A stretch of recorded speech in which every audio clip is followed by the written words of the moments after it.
Here we go. Okay, awesome. So we are spending the next 90 minutes together. We have a lot of information to cover.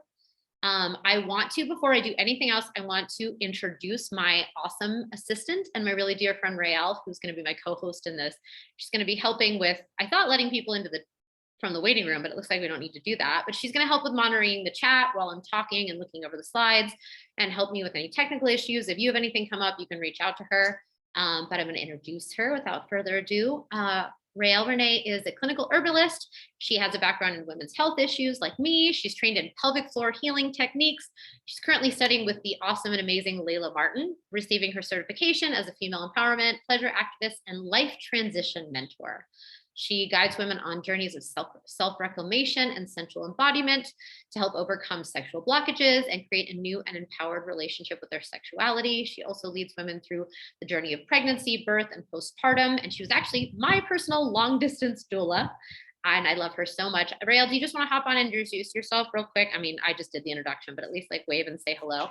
Oh yeah, hold on. I'm just trying to figure out how to video myself. Let everyone see your beautiful face. Hey, yeah. Hey everybody. Welcome. Yay. Hi.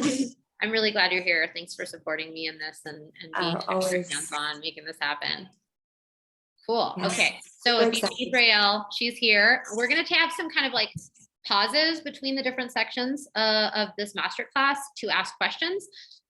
So, you know, if there are questions that are like super hot in the moment, Rael might see them and interrupt me so I can answer them. But otherwise, feel free to put your questions in the chat box. She's going to take note of them. And then when we get to those natural pause moments, then she will read out some of those questions so that I can answer them and we'll go from there.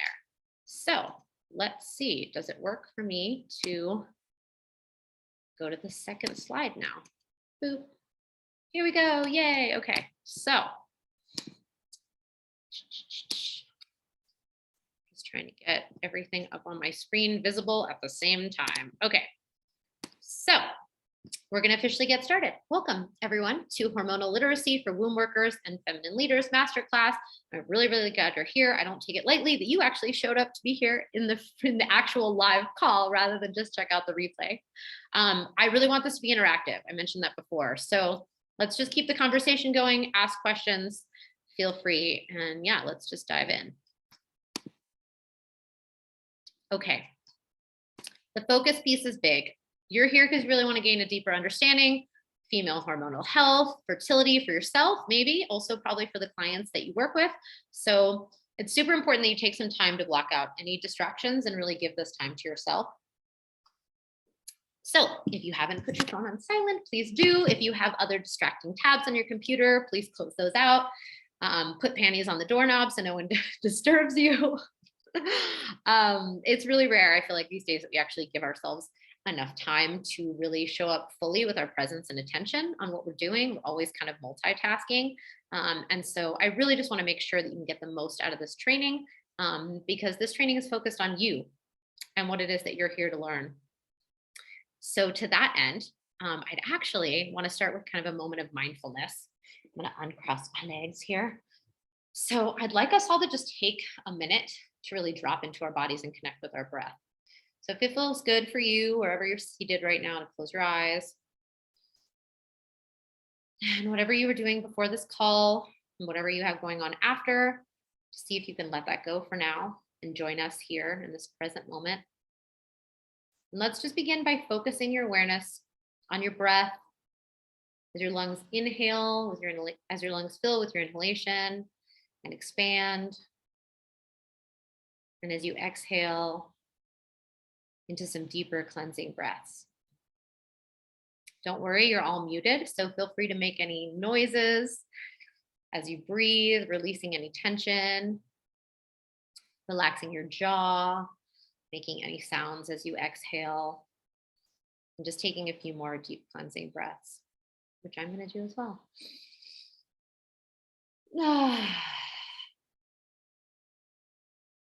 So as we ground into our bodies, I'd love you to just bring the seat of your awareness from wherever it may be located right now, which is often usually between our ears, and let that seat of your awareness sink deep down below our navel, deep into our womb space. And just explore for a moment what it feels like to experience awareness from within your womb, to think, to feel, to experience from this part of our bodies. Maybe noticing any sensations as we do. When we talk about our wombs, many of us understand this to be our sacral chakra center, feeling it as the embodiment of flow, the element of water, the color orange, a place of pleasure, deep feeling, creativity, abundance. And all of that is because our reproductive system, specifically our ovaries, are endocrine glands. Actually, all of our chakras are the corresponding physical expressions of our energetic root chakra system. And so our hormones are these sacred messengers that travel between them. So even now, in this moment, your pituitary gland, AKA your crown chakra, is pulsing messages encoded in hormones down to your womb to activate your ovaries. Can you feel that pulsing just dropping into that space right now between your crown and your womb?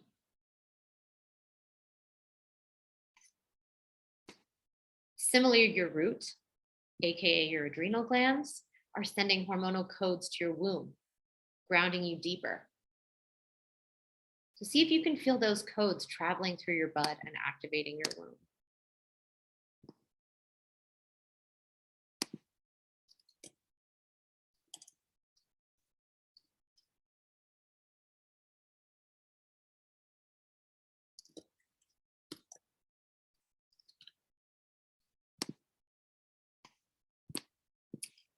Your hormones are actually just as sacred as your subtle energy body because actually they're not separate.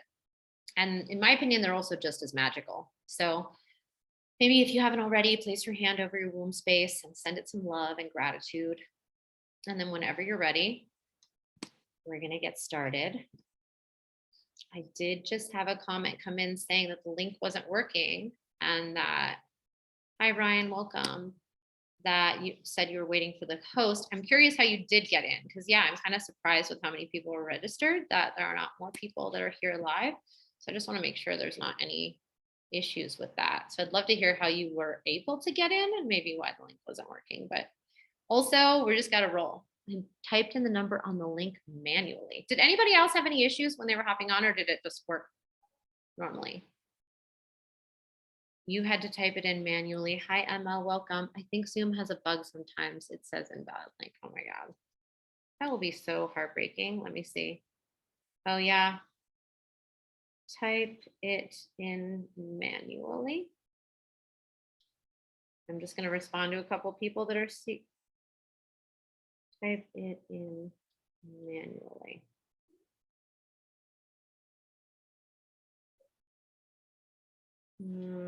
Well, that's a bummer, but okay. No problem logging in. Okay, well, we're going to roll with it. That's how it is. A few people mentioned that, and I told them to type it in manually, and we'll see if that works. Otherwise, we're just going to keep rolling. So, but thanks for not giving up and trying, making your way here. Okay, so I do have a stay until the end bonus. So I just want to entice you because we have a lot of juicy and heady information in this masterclass. I am offering a free gift that I think will really help impact what your offerings are in womb wellness. It includes some checklists and also my essential hormonal literacy reading list. Okay, so I think this is kind of self-explanatory, but if not, you'll see what I'm saying here as we move through the material. But I definitely believe our clients deserve a womb guide who is both knowledgeable in the sacred healing arts and the science of womanhood to help them avoid the many negative repercussions of not actually fully understanding our hormonal biochemistry and thus giving our sovereign power away to big nasties like big pharma and the medical industrial complex. Is there a way you can message the group to tell them that information? Ooh. Oh, it looks like a few more people were able to get in who I just told to do that. Okay. I don't think there's a way to do it. I think people just have to type it in manually. So I'm just going to, I'm just going to tell everyone to type it in manually and see what happens. Lucy.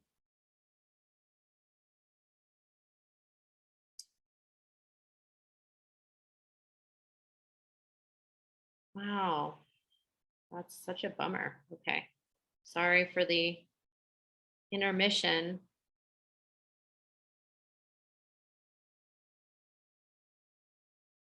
I'm just going to make sure people can do this. I don't have a way to kind of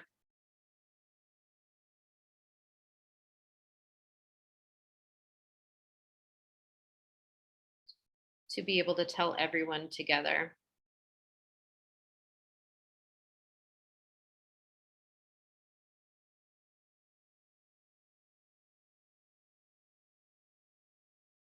Okay, I think I got everybody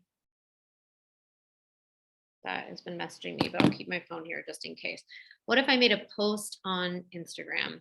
Okay, I'm gonna make a really quick story just to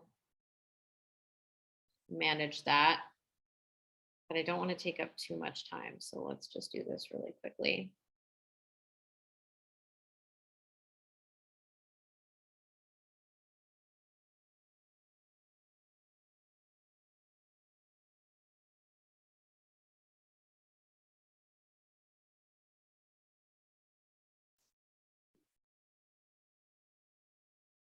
Okay.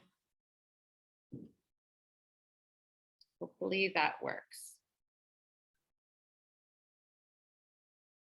Okay, looks like people are able to hop on now. Welcome, welcome. I'm so sorry. I really don't know what's going on with Zoom, but if you have any friends that are trying to join, let them know that typing it in manually is apparently the way to do it. So it is slowly working and people are being able to trickle in. Okay, cool. It seems like we are making it work. Okay, I'm going to keep going. I don't want to take too much time. I did make a little short story, so hopefully that is helping people be able to get in. Awesome, welcome. Yay, cool. Glad you're able to get it. So welcome to all those who are joining. I'm sorry for it being challenging. I don't know, technology, it's just is what it is. So we're gonna trust that that's how it's meant to be right now. Okay, so who is this masterclass for? I made it with a specific demographic of women in mind. However, what I'll be teaching you today is, in my opinion, important information that I believe all women need to know about their bodies and their hormones. And most certainly you need to know if you're personally struggling with any hormonal issues. But I did make this training really focused on and with in mind womb healers, yoni steam practitioners, etc., and anyone else really with a deeper desire to understand women's health, hormones, and their fertility, so that they can better support the women they serve and help them to reclaim womb sovereignty. I'd love to hear from you what womb sovereignty means to you. We're going to talk more about it in there. So if you don't know now, that's fine. By the end of this class, you definitely will. But I'd love to hear you share a little bit about what womb sovereignty means for you in the chat. Welcome to everyone who just joined. Just going to occasionally glance over here and make sure nobody else is messaging me. Okay.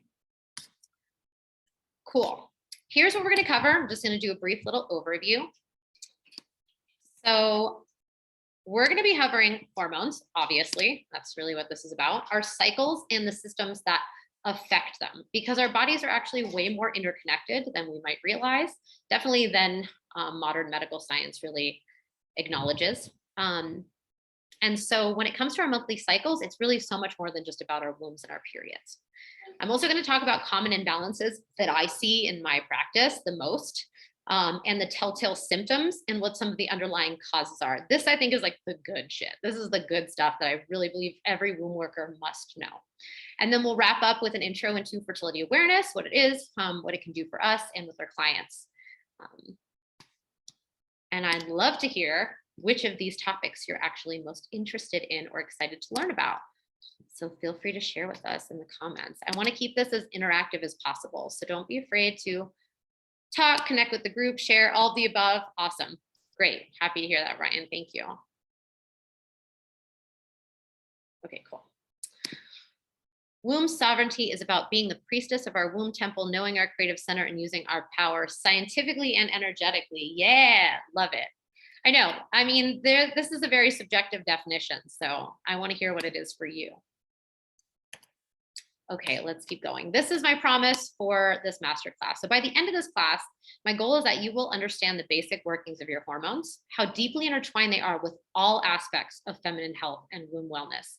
You'll be able to identify common imbalances by their symptoms and have some awareness as to what those root causes might be that are causing those imbalances so that you can guide your clients to practices and protocols that will be truly healing and not just symptom management, which is what everybody's been dealing with anyway with allopathic medicine. Or if necessary, you could guide them toward more specialized practitioners should you need to, and you know what the signs were that they need help. Yay, awesome. Sweet. Okay, so tell me if you can relate to any of these things. I need to just move everything around so I can see. Got it. Okay, so either you have challenging cycles or your clients and you don't necessarily understand what might be causing them. That could be cramps, mood swings, breakouts, irregular periods, no periods at all, weird brown spotting shit in your underwear, cyclical migraines. The list honestly goes on and on and on. Can you relate to having dealt with doctors or OBGYNs that didn't actually have any of the answers you were looking for, or maybe were just pointing in the direction of surgery or drugs? How about struggling with fertility challenges or even having fear around possible future fertility challenges? Or any issues with libido, ability to reach orgasm, or just experiencing anxiety and depression? If you relate to any of these, let us know, all of them. Yeah, general practitioner was clueless. Yeah, they often are. We're going to talk about why that is. Many of my clients have libido issues after birthing children, even years after, definitely. 1 and 2, the last one, many times doctors do not have the answers. Yep, that is what many of us experience. And that's what I hear every day from women that are coming to see me. So where are they supposed to go?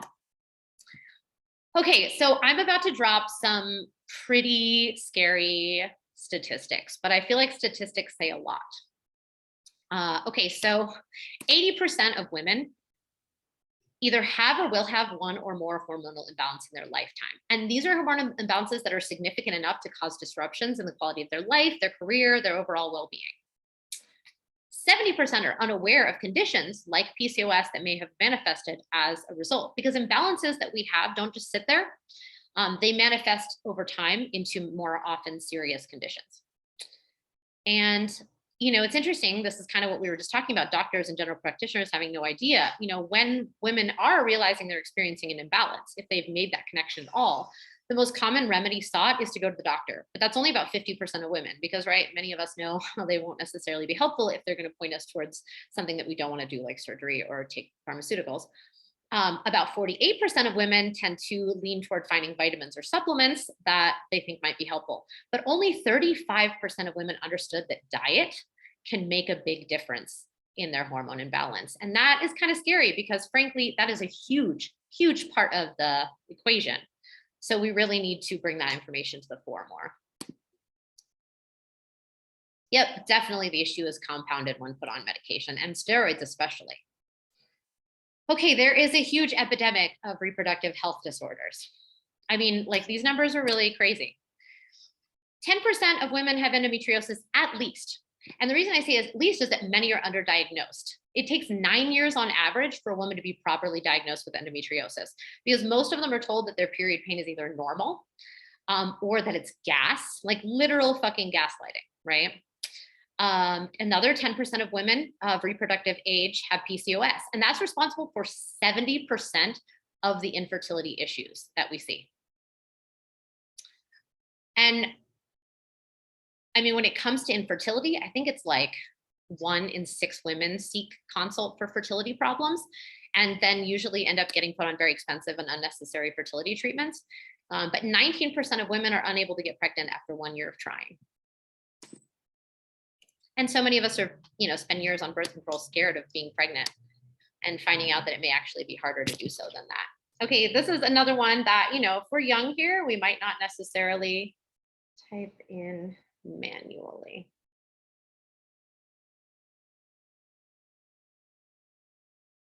Okay.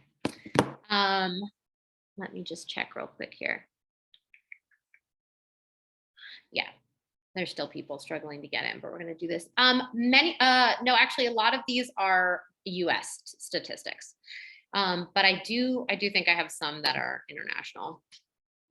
Okay, 50% of women over 60 will have had a hysterectomy. And that doesn't even mean they had it later in life. They may have had it in their 20s, 30s, or 40s. 20% of those are considered medically unnecessary. I was talking with my assistant Rael about this the other day. I honestly think that number is probably higher, but that's all they're going to admit to. If they knew that there were other alternative methods to address that. And then 30% of women who were advised to have a hysterectomy were not even informed that they were potential non-surgical alternatives, because those alternatives are not going to make money the same way that the surgical ones will, sadly.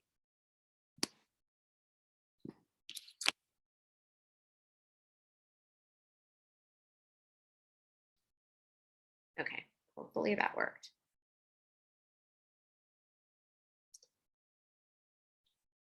Weird. A few people said they tried and they still couldn't get on. I'm going to just have to deal with that. Okay. So what does this have to do with you? You're probably already getting clear on what it has to do with you, but this is a good fucking question. Firstly, there's a major lack of training in women's health in medical schools. Most doctors are not actually taught how to recognize, diagnose, or even treat the most common of these women's health conditions. In a poll done recently, and this is in the US, 70% of primary care doctors said that they neither recognize the symptoms of endometriosis nor know how to treat it. And 1 in 3 women later diagnosed with endometriosis were told by their previous providers that their pain was normal or explained away. And even now, about half of women with PCOS are probably remaining undiagnosed. So we're taught very little, us, also our clients, about how our bodies work, what's normal, what's actually not normal. And so oftentimes we just keep a lot of this to ourselves and just suffer silently about it with chronic reproductive health issues. I'm going to share some real life examples about why this really matters if you are involved in womb work. If you're a womb healer or a yoni steam practitioner and your client comes to you looking to address severe cramping, yes, steaming, massage, those are all things that can help with the pain. But what if it is that you actually have endometriosis? If you don't know the symptoms to look out for, you can't actually help them find the right support that they need to heal. If you have a client that's telling you that they have brown spotting, steaming, super helpful. It actually can clear out a lot of that oxidized blood. But if it's caused by an imbalance like low progesterone, then you can't really guide them to look for a hormonal solution to help them deal with that underlying imbalance. Same thing with fibroids, for instance. I know steaming can help shrink fibroids, but they're going to keep growing back unless you deal with the underlying estrogen dominance that is causing the growth of the fibroids. If you work with women around sacred sexuality, tantric healing, and you have a client on birth control, are you fully aware of the fact that they're on birth control and the effect that birth control could have on their ability to experience orgasm? The fact that their clitoris will be shrinking over time when you're on birth control. Or if they're experiencing some kind of deficiency like low testosterone or low estrogen, then they have a physiological reason for a lack of sex drive or vaginal dryness that could be impacting their ability to experience sexual pleasure. Even if you just facilitate women's circles, like around the new moon, if we're talking about 80% of women having hormonal imbalances that contribute to PMS, and oftentimes many of us are bleeding on the new moon, then there's a big majority of clients that are coming to you in these circles who have been just spending the last week dealing with PMS or even maybe severe PMDD where they've been experiencing depression. And so how you might show up for them would be different if you had that awareness. Oh man, try entering manually. Okay. Next.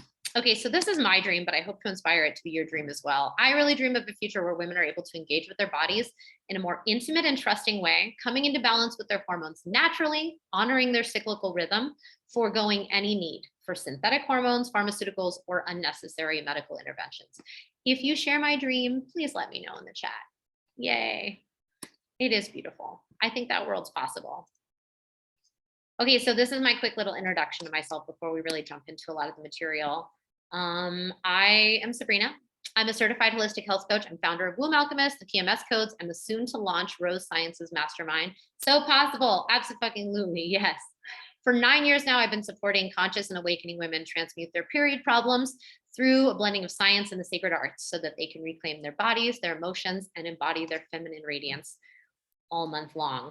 I'm also soon to be mama of a second baby. I'm 4 months pregnant. So that's a little bit more about me. And I'm going to just tell you a little story about my background that really is why I think this work is so important. Thank you. Aw, thanks. So I guess it could begin as far back as when I was put on birth control at 14 for my acne and mood swings. And then shortly thereafter prescribed antidepressants after I got on birth control. But I think the real shift for me came like 10 years ago when I was struggling with really crippling cramps, accumulating acne, crazy food cravings. And I was like constantly threatening to leave my husband, contemplating like running away from my life, like every fucking month, like clockwork. And it felt really, really out of control. If I'm being really honest, like at this point, my period had completely disappeared and I didn't understand why. I didn't realize what I was doing to my hormones or my metabolism.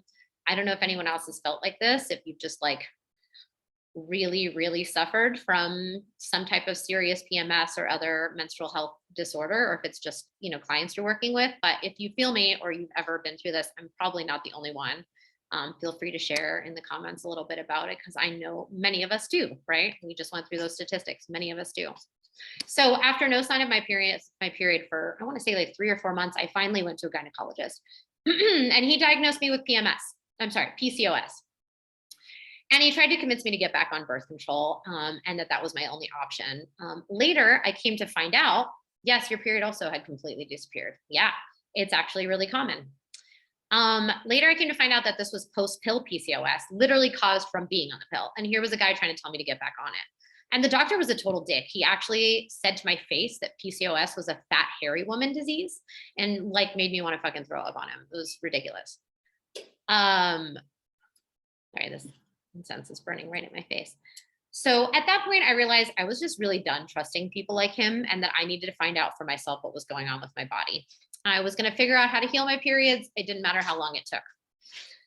So, and I want to do it without having to go back on birth control. I want to do it naturally. I didn't want to have to take any medication. So that's really where my journey started to get me to where I am today, sharing this information with you, working with my clients and now other womb workers so that you all, and hopefully the women that you serve can skip all these nasty years of trial and error and the struggle and the judgment. In my early 20s, I bled 6 months out of the year. Holy fuck. Lost my cycle at age 15 for about 7 months. Yes, bless the blood. On the pill, it was super crazy. Felt like I was losing my mind. Yeah, I mean, if you talk to women, like these are the experiences. These are all of our experiences. There was a lot of things I had to unlearn about what I thought was right about health to really kind of figure out what was going to work for my body. And it took me a really long time to come to the realization, this piece specifically, that my mental and my emotional health were so directly tied to my menstrual and hormonal issues. Like for years, I was told that I had clinical depression. I needed to be on antidepressants to manage some imbalance in my brain. And I fucking wish somebody had told me back then that my mood issue was actually a symptom of my hormonal imbalance, not a fucking separate problem. Like that would have saved me years of suffering and not feeling sick, not feeling like I needed to be on medications. I could have changed my lifestyle. It would have improved my life drastically. So it took a lot of patience, really, to kind of get to this place. But I never would be doing this work right now if I hadn't invested in my professional education and ultimately becoming competent in understanding women's hormones and how they affect our overall health. Pill made me loopy. Went back to the doctor and asked why all these weird symptoms. Yeah, I know. I do feel like everyone needs to listen in on this replay. I hope they do because I have 90 people registered for this and I hope everyone's not stuck trying to get on, but would you believe them? I don't know. Maybe I needed to go on the journey. Likely I did, because obviously this is my calling and my work to do. So fast forward to now, you know, this has been my mission, right? To help women step more fully into their body sovereignty through hormonal literacy, attuning to their ancestral womb wisdom, conjuring forth their moon cycle magic, liberating their feminine radiance so they can live and feel like the goddesses that they truly are. But that mission's been expanding and evolving. And now I've been feeling the call for a while to begin educating and supporting other blossoming leaders in womb wellness, feminine embodiment, sacred sexuality, and birth work so that you also can grow your impact in the world and change the lives of the women that you personally serve. and we can hopefully change the pitiful state of affairs in women's womb and reproductive health. All right. I want to just pause for a minute. I feel like I've mostly been seeing the comments, Rael, so I don't think there's any questions that I may have missed, but if there are, feel free to hop on and let me know. When I asked for hormonal testing with my doctor, they told me they didn't really have any tests and I would probably go out of it. Oh, thanks. Fucking ridiculous. You're so welcome. I hate hearing that though. I really hate hearing that. We'll talk about testing because I think you don't even need to rely on a doctor for testing. And I also have ways to order tests for people that work with me. So, okay, hormones 101. Do I have anything here? Actually, so tell me real quick, when I say hormones, what comes up for you? Share in the chat. I'm curious what comes up for you.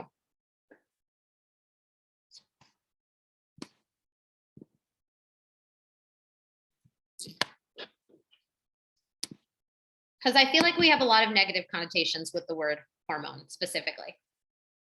Hormones make me nervous. Yeah, totally. Totally. The hormone and the nervous system. Yeah, because they work together very intimately. The complicated biochemistry, right? That's the idea. It's super complicated. Okay, so here's 3 key things you really need to know. 1, your body and your cycle are not actually as complicated as you've been led to believe. Sure, I mean, if you dig into the biology, there's complicated things, but what you need to know overall to live in your female body is not as complicated as you've been sold on the idea of. Really, we've been sold a lie that you can't do anything about your hormones save with pharmaceuticals or going to a doctor. And that goes for fertility issues as well. And that's not fucking true. Secondly, your hormones are really responsible for everything that happens to your body. So these are things like heart rate, metabolism, appetite, mood, reproduction, sleep, growth, like you name it. And then lastly, your cycle is governed by a few key hormones. So your period itself, a cycle, is really governed by estrogen, progesterone, testosterone, and others, which we're going to talk about. But those are the key ones. And the symptoms that you or your clients may be experiencing is probably related directly to some kind of an imbalance among them. I'm just going to make sure nobody else is struggling to get on.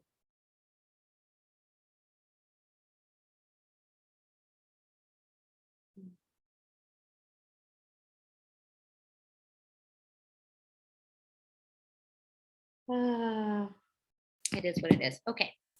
What are your hormones? So we make like over 50 hormones in our body. They're the chemical messengers of our body, and they go from one endocrine gland to another. We call this a cascade effect, but they also travel through your bloodstream to all your organs and tissues. And that's where they're received by hormone receptors. So what I'm saying is they're literally how parts of your body talk to other parts of your body so that your body is on the same page. And they exist in a constant relationship with one another, with the environment, and with the rest of the body through these pathways. So I think I mentioned really quickly, some hormones cause other glands to release hormones. Those are these like pathways that we have. So I had a few people ask before this class, like what the kind of womb heart connection is, or how, we have these direct connections between our wombs and other parts of our body. And that's one of the ways that it happens is like literally through the movement of hormones, through these pathways where they communicate with each other. For instance, our pituitary gland is constantly sending messages down to our ovaries. So that is our crown chakra communicating with our sacral chakra. And we have the same thing with our heart. We recently discovered that the heart actually is itself an endocrine gland. It does make hormones, but it also receives hormones from places like our womb as well. So it's not just all subtle energy body. It's also happening in this biochemical way as well. Okay, here's another crazy thing. Our hormones are made from LDL cholesterol. At least the steroid hormones are. That is considered the bad cholesterol that you've been told for years you're not supposed to eat because it's going to kill you. Definitely some people, I think, get kind of upset when I say this, but in my opinion, and based on my intensive study of feminine biochemistry, we need to eat foods rich in cholesterol. So it's things like eggs, cheese, shellfish, pastured meats, organ meats, sardines, full fat yogurt. All of those things in our diet are going to give us enough cholesterol, which is the raw materials to make our hormones. We make some of it on our liver, but most of it we actually require from our diet. So, this is one reason why I think vegan and vegetarian diets are not optimal for fertility. I personally was a vegetarian for a while. I also worked with dozens of women who started to eat meat again in order to support their hormones and fertility, because a carnivorous diet has really been found, honestly, in terms of the amount of proteins and fats that are essential to reproductive health, to improve a lot of these problems. Okay, and then hormones, when they're out of balance, they affect the whole system. It's never just one thing. Like, basically, our hormones work like a symphony. Everything needs to be in harmony. Or honestly, my favorite analogy is that it's a game of musical chairs. So if one hormone's gotten out of balance and starts taking up too many seats, other hormones lose their seats and they're out of the game. So it's never about just like, oh, this one hormone's out of balance, I have to address it. We need to address things holistically. We need to look at the picture of all the hormones and how they relate together. And we're going to talk about that today.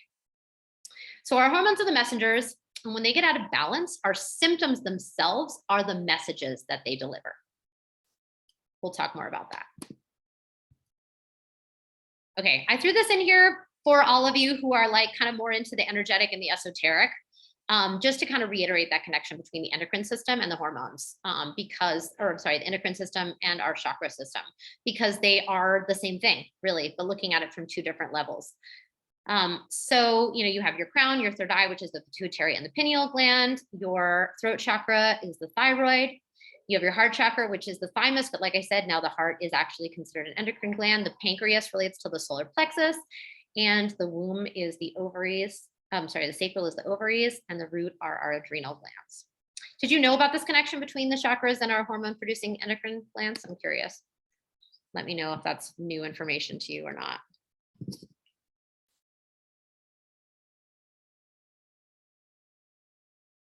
Okay, I'm gonna let people get, you did know, awesome, new information. Yeah, we're gonna talk about testing, but I do know about dust testing. Cool.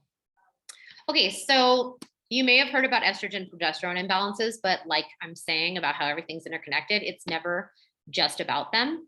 And so we need to really look at all the hormones, and they actually exist in a hierarchy. So there's these top tier hormones that are necessary to address. Otherwise, the stuff we do with those bottom tier hormones is never really going to be sustainable. I've had womb workers come to me with massive cramps asking like what herb's going to help balance their hormones to make their cramps go away. And this is still the wrong line of thinking. Because sure, there are herbs that can help with symptom management, right? Like fighting inflammation that's causing the pain, ginger, cramp bark. But taking Dong Quai is not going to itself address the issue at the root of your cramps. It's still kind of taking that like pharmaceutical approach that the doctors are taking. Think problem, and then here's a pill for that. It's not a holistic approach. Did you know that your hormones were hierarchical? So top tier, cortisol and insulin, middle tier, pregnenolone and DHA, and then we'll talk about the bottom tier. Okay, cortisol. Cortisol and insulin, these are our life or death hormones. Cortisol is our quote unquote stress hormone. It's made in our adrenals.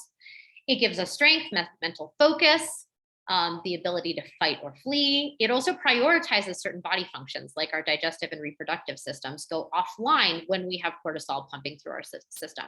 If you're running from a lion, your body's not like, oh, are we going to digest last night's dinner? Or maybe we want to make sure we're going to be fertile for being pregnant later. Your body's like, this is not a moment to be concerned about those things, right? So it can override a lot of those other functions that we need for overall health when it is kind of running the show. It also plays a big role in our immune system. And over time, if we have elevated cortisol, it will delay our ovulation, which I see happen a lot. Insulin. This is another one of those tier 1 hormones. This is what keeps our blood sugar stable. So when we eat, our body converts the food to glucose, and the pancreas, that is our solar plexus, right? It releases insulin to move that glucose from our bloodstream into our cells to give us energy. If we eat too many carbs with not enough fat and protein, we raise those insulin levels. Also, things like stress, i.e. high cortisol, right? The stress hormone will raise insulin levels as well, and vice versa. If you have too many blood sugar crashes from insulin, that will also be a stress response on the body and raise your cortisol. So these two have a very intimate relationship with each other. They can make each other worse, or they can support each other. When you have chronically high levels of insulin, this is where we oftentimes see estrogen dominance, or in the case of PCOS, too much testosterone. That is very often driven by high insulin. So think high carb diet, not enough protein. They're associated with so many other symptoms, PMS, fibroids, migraines, things like that. So these are the top tier ones. If you have a hormone imbalance issue, getting your cortisol and your insulin, or better put, your stress management and your diet in order is critical and can't actually be overlooked. Okay, this is our second tier, pregnenolone and DHEA. How many of you even heard of pregnenolone? Because I feel like honestly, most people have never heard of this hormone at all, or even DHA to be, or that matter. Okay, so pregnenolone uses the raw material of cholesterol to give birth to all of our hormones. I mean, it has a direct relationship to making progesterone and cortisol, but indirectly through DHA, it also makes estrogen and testosterone. It's also made in the adrenals. So at this point, you can see like our adrenals being our root chakra, like there's this huge link between a strong root and our womb, right? Because to make any of these womb related hormones, we need our root, AKA our adrenal glands, strong because it's making the mother hormones that are producing all of our other hormones.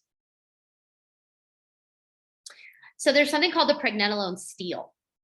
When you are stressed out for too long, your body takes the raw material of the pregnenolone, that first mother hormone, and it will start making more and more cortisol because it thinks you need it to run away from that fucking lion that's chasing you every day in your life.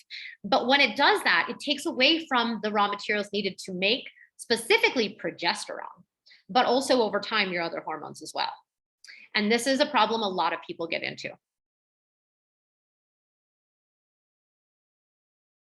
Okay, DHEA. This one is derived from the mother hormone too, right? Pregnenolone, but it's an androgen. So it's similar to testosterone. It's considered the fountain of youth hormone. It actually peaks when we're in our 20s and it slowly declines with age. It has awesome jobs. It reduces inflammation, helps with belly fat, insulin sensibility, libido, depression. But when we have too much of it, it can create these like sort of similar to high testosterone like symptoms, like aggression, acne, unwanted hair growth on our face and our nipples, things like that. Okay, and this is our bottom tier hormones. These are the ones, how do you balance DHEA then? That's a really good question. I'm gonna come back to that. So these are our bottom tier hormones. These are the ones we're probably most familiar with. So estrogen, actually, we're talking about a certain type of estrogen. There's 3 different types of estrogen. We're referring to estradiol, which is the one that we deal with mostly in our menstrual cycle. Estradiol is considered the queen hormone. It's produced in our ovaries, also in our adrenals, and that's really what takes over making it after menopause. And it also is produced in fat cells. It's proliferative. It creates growth. It triggers puberty, makes our boobs grow. It kicks off ovulation every month, and it helps with the growth of our uterine lining. It's what makes our lips full, our skin plump, our curves bootylicious. It boosts the serotonin and dopamine, making us feel good. And it also has the ability to help with heart, brain, and bone health. It's fucking demonized. People hate on estrogen really bad. There's reasons for that, but often they're talking about synthetic estrogen when they're talking about that, or they're talking about problematic unopposed estrogen, meaning that you have so much estrogen and you don't have enough progesterone to balance it out. And that's when you can get into problems. I do want to say that estrogen that I'm talking about here, E2, it's definitely not the same as the quote unquote estrogen in birth control. That's actually ethinyl estradiol, which is a synthetic version, and it's made of the urine of pregnant horses, meaning it's not vegan. So if you're vegan and you've been taking birth control, sorry to let you in on that. Yeah, they totally do. Okay, progesterone is my favorite hormone, and I'm soaking in it right now because as a pregnant woman, you have an entire endocrine organ that is created for the purpose, well, a couple purposes, but one is to create lots of progesterone, and that's the placenta. But this is the calming Netflix and chill hormone. And it's made in something called the corpus luteum. The corpus luteum is cool because it's literally a temporary endocrine gland that forms from the emptied ovarian follicle after ovulation has happened and the egg's been released. So it's like the follicle's growing, the egg comes out of that, and then you have this temporary, almost like mini chakra, right? Because it's an endocrine gland that is making progesterone for you. The thing is, though, if you don't actually ovulate, it doesn't get made at all. So this prepares the endometrium, or the lining of the uterus, for pregnancy. It also supports breast, thyroid, heart, and the nervous system. It really helps with anxiety. It makes for good sleep. It helps with mood. It actually is such a chill hormone. which is why it's a little crazy that during the luteal phase, so many women struggle from PMS, because that is really a sign that you're not getting enough progesterone. Oops, go back. What happened?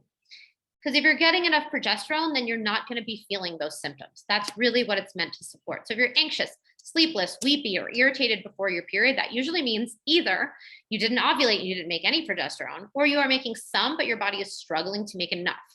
Could be because a lot of it is being stolen away to be made into cortisol because you're in a high stress state. So when it comes to these two, estrogen, progesterone, it's really often about the balance and the ratio between the two, and particularly in the second half of the cycle, which we're going to see in a little bit. Okay, testosterone and thyroid. So testosterone is our yang hormone. It's made in our ovaries as well, and in our adrenals. I think a lot of people are surprised to find out that we make a masculine hormone, quote unquote, in our ovaries. It helps us build muscle, keep our skin nice, boost motivation, get our mojo on, and it peaks right before ovulation to help with our sex drive and libido. Thyroid is really another important one. And we think, oh, it's up here in my throat. What does that have to do with my cycle at all? And actually, it has a lot to do with it. Most women don't know how deeply impactful your thyroid is and how it's connected to your periods. This is the relationship between your throat and your sacral chakra. Energetically, you probably know this, that there's a connection here. This is the connection from a biological level. So this is our energizer hormone. And it plays a huge role in our metabolism, heart function, digestion, brain development, menstrual cycle. Low thyroid hormone can lower progesterone production and vice versa. Not enough progesterone will harm thyroid hormone. Okay, so those are all the main hormones, the ones we're really going to focus on today. I'd love to hear kind of your thoughts. If you have like a favorite hormone, let me know. Mine is definitely progesterone, and it's the one that I'm rooting for all the time. So, okay, knowing the hormones, honestly, most people are just trying to find the right herb or supplement that's going to help with one of these, right? What's going to help lower my testosterone or help with my thyroid production? But unless, I'm just going to reiterate this, we address those top tier hormones like insulin, balancing our blood sugar through our diet, like cortisol, balancing our stress through our lifestyle, then we're not really going to get very far with our hormone balancing endeavors. Okay, I'm just going to pause for a minute here. We're going to get into the next section. Rael, hit me with the questions. Okay, I got a couple of good ones here. So when we were on the tier 1 slide and we were speaking to cortisol and insulin, Ryan asked a question, if this could also lead to vertigo. Vertigo. If we have issues with insulin and cortisol specifically? I believe that's what she was saying. Ryan, you can chime in if you want to be more specific. I haven't heard that. I'm not saying that's not yes. Okay. I'm not saying that's not a possible symptom. There are so many symptoms that we can have come from some of these imbalances. I know that when you're dealing with blood sugar issues, you can deal with like that, like faint feeling and things like what we experience like anemia, right? Like standing up too quickly and getting dizzy. But I don't know vertigo specifically. So I can't give you 100% action on it. You've seen that in clients, vertigo attacks. Okay, I'm really curious. I'm definitely willing to look into that and do some more research. Okay, and the next question was from Safa Boya. Sorry if I butchered your name. She asked, how do you balance DHEA? So when it comes to DHEA, you really kind of go back to the raw materials, right? Because DHEA is made from pregnenolone. We need to make sure we're getting enough cholesterol in our diet to support the production of pregnenolone and DHEA. So that's one big one. Secondarily, our liver needs to be in a state where it's capable of like handling that extra work. So if we have a compromised liver in some way, that's going to affect that. Also, DHEA is produced in the adrenals. So if our adrenal glands are hurting in some way, so we really want to support the adrenals through lifestyle things, also things like the right minerals for our adrenals, things that we'll get in like adrenal tonics. You know, our adrenals need sodium, they need potassium, they need vitamin C. So making sure that we have the health of our adrenals on lock is going to help, since that's where the DHEA is produced. So both the raw materials that's going to come from our diet through cholesterol, and also through our liver that produces cholesterol by making sure our liver is functioning well, and through making sure that we're supporting our adrenals. Some people supplement with DHEA. I don't prescribe that for people, mostly just because I don't feel really confident in doing that. But I do know that there are practitioners that will help people supplement with it. You say something about gallbladder and hormonal health. That's so interesting, because I thought about that. I thought about putting something on here around that. You know, so it's interesting because our gallbladder is obviously very connected to our liver. There is some research that's been done about how birth control significantly affects our gallbladders and can actually increase the rate of having gallstones. I remember on birth control, I had an inflamed gallbladder and they never could figure out what was wrong with it. Castor oil pack, totally, I think is super. And the gallbladder it is very mysterious, I think. What is the other thing I want to say about the gallbladder? Same thing about the hormonal interaction, gallbladder. I think I lost my train of thought around that. Oh, well, one piece is making sure that exactly. It processes fat, making sure that we're actually able to break down the fat. So if you are struggling with having issues with breaking down fats, and a good way to note that is take a look at your poo. If you have stools that are floating, there is a lot of excess fat in your stools, meaning that your body was not able to absorb those fat, and possibly because your gallbladder is not working optimally or is very sluggish.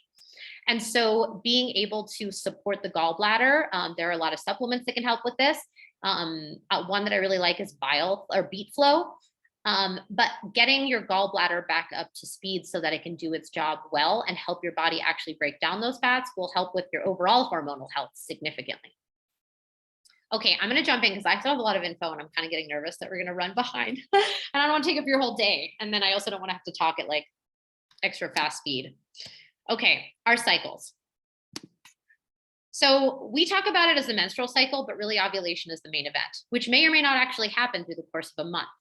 The period part just happens to be the more noticeable part of the two, right? Unless you're paying attention using like fertility awareness method, for instance. But ovulation is actually necessary for hormonal health. Contrary to what pharmaceutical companies have told you forever when they sold you the idea that being on some kind of pill that only gives you 4 periods a year or IUD or something is a good idea. In 2015, finally, the American College of Obstetricians and Gynecologists recommended using your menstrual cycle history as a vital sign. So it's become the official 5th vital sign. Do they actually do this in practice? Probably not. But it's just as important for a woman as looking at our heart rate, our body temperature, blood pressure, all of those things. Meaning if you have an irregular or abnormal cycle, it's not like this isolated thing. It should be viewed in your overall health as an early warning sign that you're dealing with some underlying health issue. And this is why I think we really need to learn this and use this knowledge to help other women that we work with, because I don't really think anybody else is, honestly. So it also kind of ends up being our report card, right? So for our overall health, our overall ovulation cycle does, but especially for the previous 3 months, because it takes about 100 days, so a little over 3 months, for a follicle in your ovary to fully mature from its dormant state until ovulation. So if you're having period problems this month, it could definitely be related to the stress of this last month, but it could be related to what was happening with your health as far as 3 months ago. I saw this a lot with COVID, like when people really get sick with COVID and then they would have weird periods for the next couple months. Often it's a result of the overlying stress that the body just went through dealing with being sick. I also consider our cycle to be like the canary in the coal mine. So canaries are indicator species, right? So they're going to be the first animals that fall ill and die because of the toxicity in a mine before everyone else does. And we look to them to be like, whoa, okay, maybe this is not safe and we shouldn't be in here. That's how I feel about women's cycles, collectively, not just individually. So like the toxicity of our food, our water, the body products, our whole environment, and the fact that we have so many women dealing with hormonal and menstrual imbalances, to me is an indication that as a species, as a culture, we are really struggling. We need to listen to our collective wombs and what they're trying to tell us. I want to mention cycle syncing because people ask me about this, and it's all about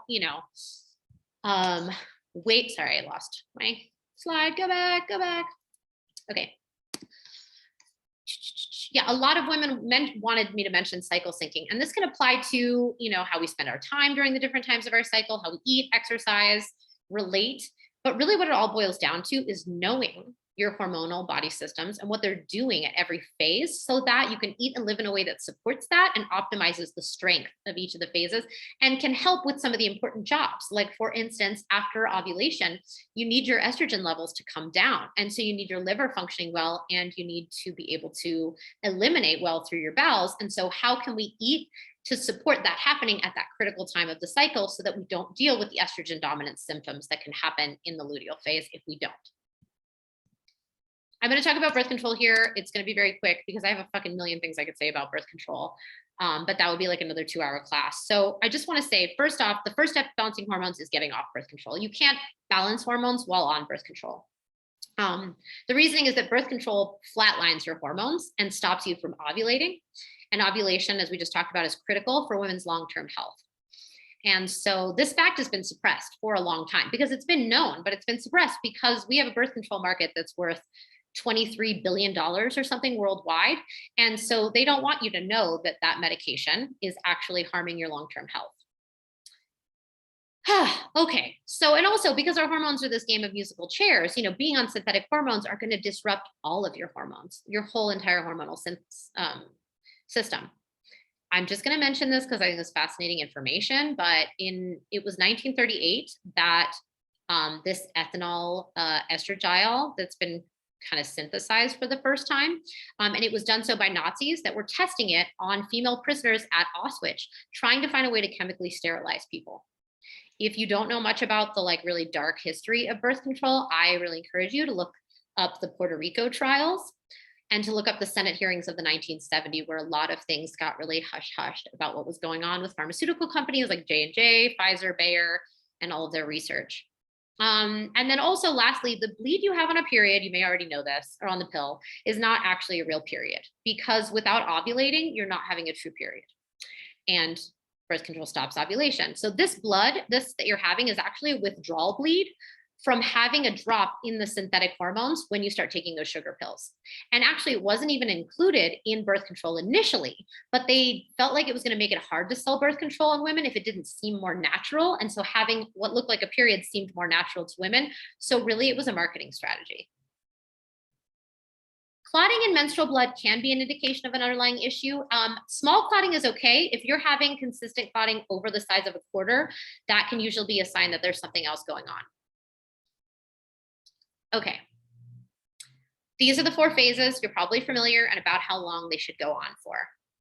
Do you have a favorite menstrual phase? I mean, honestly, we should all love ideally, we love all parts of our cycle for different reasons, but I know most of them have our favorite and our least favorite. I'm curious to hear what they are.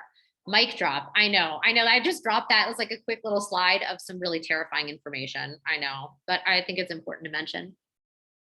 IUD bleed is going to be the same as a pill bleed, unless you're talking about a copper IUD, which is not hormonal. Yes, you like the follicular phase. That's fun. I know. I feel like a badass. Luteal phase is your favorite or your least favorite? I'd love it if it was your favorite, but I know that's not always the case for people. Yay. Least fave. Yes, I know. And we'll talk about why that is. Okay, so this is not like a spiritual understanding of the different phases. I'm really going to talk about just what's going on chemically and biologically, okay? So in your menstrual cycle, day 1 is really the day that your bleeding starts, but it's because estrogen and progesterone levels drop, and that triggers the lining of the the lining of the uterus, which is the endometrium, to shed. This also sets off a cascade where your pituitary, crown chakra, releases FSH, known as follicle stimulating hormone, which stimulates the growth of the follicles in your womb, in your ovaries, to get an egg ready for the next cycle. So it's already thinking ahead.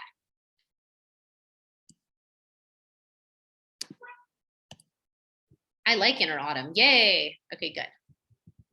Follicular phase. This begins around day 8. Oh, why is this happening? Go back. Okay. This begins around day 8 when our estrogen levels start to rise. And then by day 9 or 10 of our cycle, give or take, right? Everybody's cycle is a little bit different. Testosterone also begins rising and increasing our libido around those 5 days before ovulation. That's what's really happening in this phase. We are getting a dose of estrogen. So if you like the follicular phase, you're a fan of estrogen and how it makes you feel. Okay, then we have the ovulatory phase. This is when estrogen spikes around day 12 or 14. When it gets to that point, there's a feedback loop that triggers the release of luteinizing hormone, also from the pituitary or crown. And this marks the beginning of the ovulation phase because it stimulates the ovaries to finally release an egg.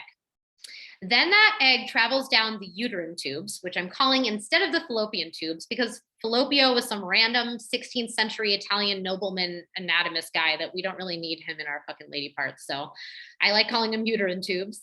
And basically either this egg will get fertilized by a sperm or it's going to dissolve back up into our bodies. Estrogen also stimulates the growth of the uterine tissue, thickening the lining for a potential implantation. So that's why if we have really heavy flows, it's associated with more estrogen because it drives the growth and thickening of that lining that eventually has to come out. And then lastly, we have the luteal phase. This is where that ruptured follicle and what's left behind, now known as the corpus luteum, starts to create and release progesterone to prepare the body for possible pregnancy. It is the most prominent hormone of this phase and in kind of days 15 to 28. Or longer. And it peaks around day 21, which is why if you're trying to get your hormones tested, you want to ensure that you're testing progesterone around day 21 or where about that day would be in your cycle based on its length. Otherwise, it's totally fucking useless because if you test it on day 3 of your cycle, you're not going to have any progesterone and it's not going to mean anything because it wasn't created yet.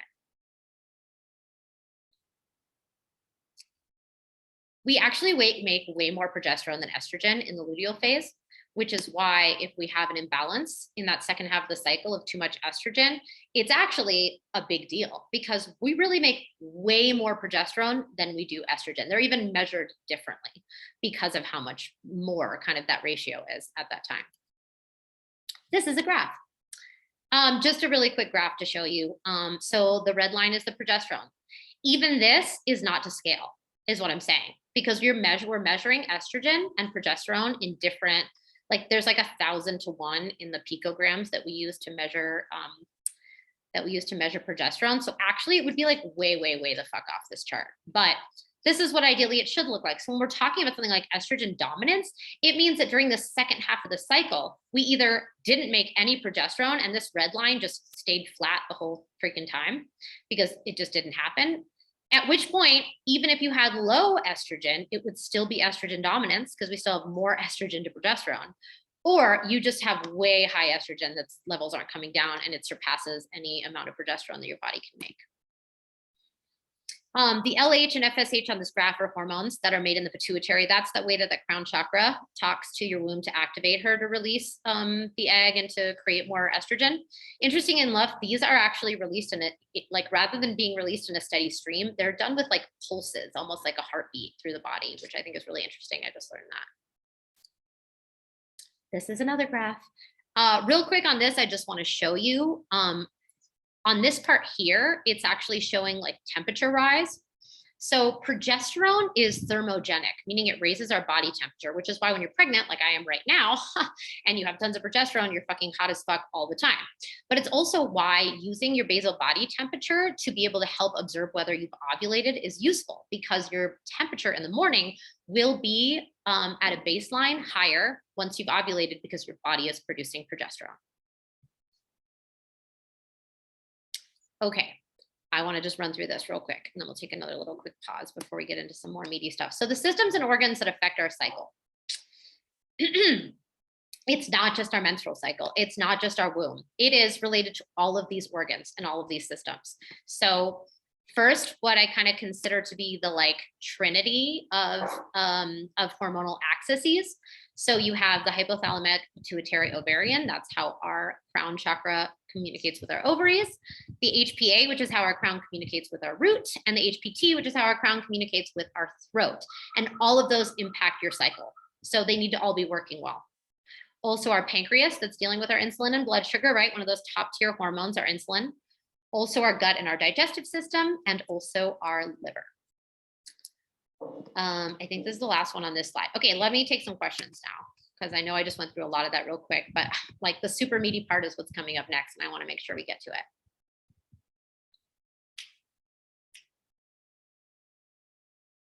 Okay, questions.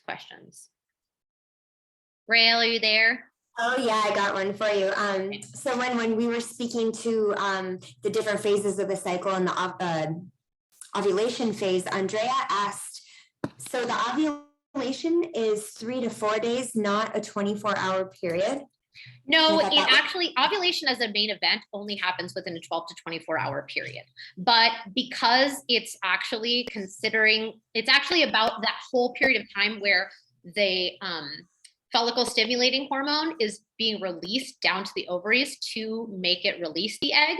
That whole period of time takes up about 3 or 4 days. Does that make sense? So the actual releasing of the egg as it moves down the fallopian, that period of time, that happens once within a 12 to 24-hour period. But the hormone cascade, the whole pathway that communicates from your crown down there and actually does that whole thing, that will take a few days. So we're in that state or the energetics of being in the ovulation phase for a little bit longer. I've heard that blood hormone tests are not as accurate as tissue tests. There are different ways to test the hormones. I don't think the blood tests are the most accurate, but they still can be helpful. And especially if they're your only option. I do have a company I like to work with for people to be able to order at-home tests. That way they can do it themselves. And yes, they are not going to be as accurate as, for instance, salivary, like saliva tests, but they often can be more affordable. And I think that they can still be useful. The gold standard in hormone testing is urine testing, and that's done with the Dutch test. And I think that's actually the best way to do it. And yes, it really is about timing. You want to be testing these at the right time in your cycle. Otherwise, some of this information won't be helpful. Anything else?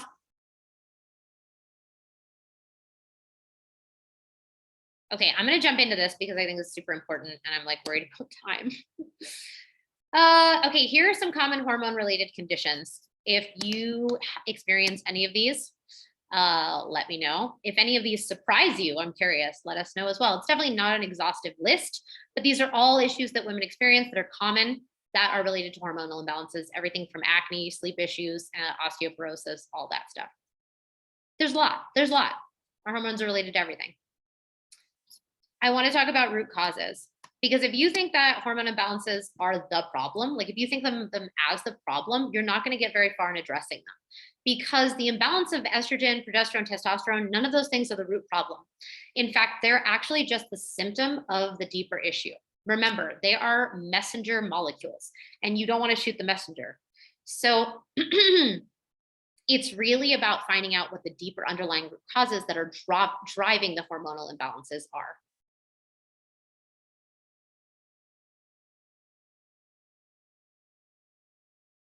I'm going to go back to that comment in a minute because that looked really interesting, but I'm just going to keep going.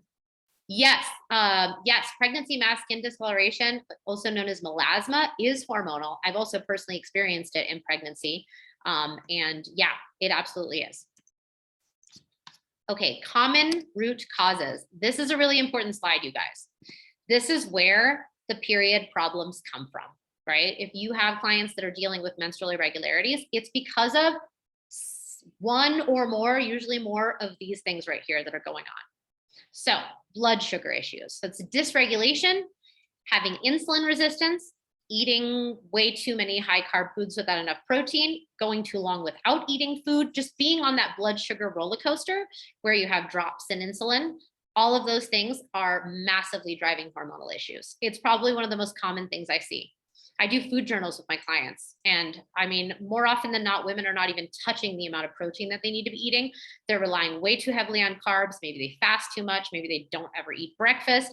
That blood sugar roller coaster is specifically when we're talking about PCOS, major driver of PMS also.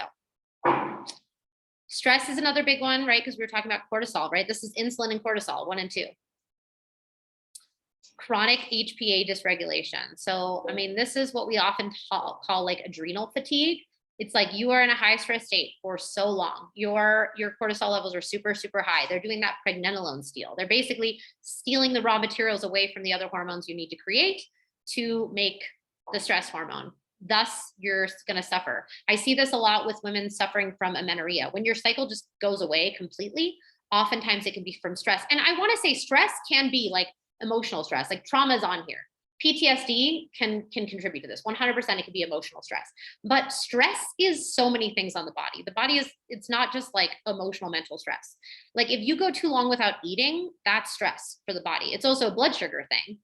But your body doesn't know that you have a refrigerator full of food and that you're just choosing not to eat right now, or you're too busy to eat. Like your body is primal. It's thinking, oh, fuck, there might not be enough food in the environment right now to sustain me. I definitely am not going to put energy into my reproductive system because like if it's not enough food for you, it's not going to be enough food for your, you know, your descendants either. You're not going to have any babies here. Like your body doesn't understand that. So it's really important. Oh, you learned that through intermittent fasting. Totally, totally.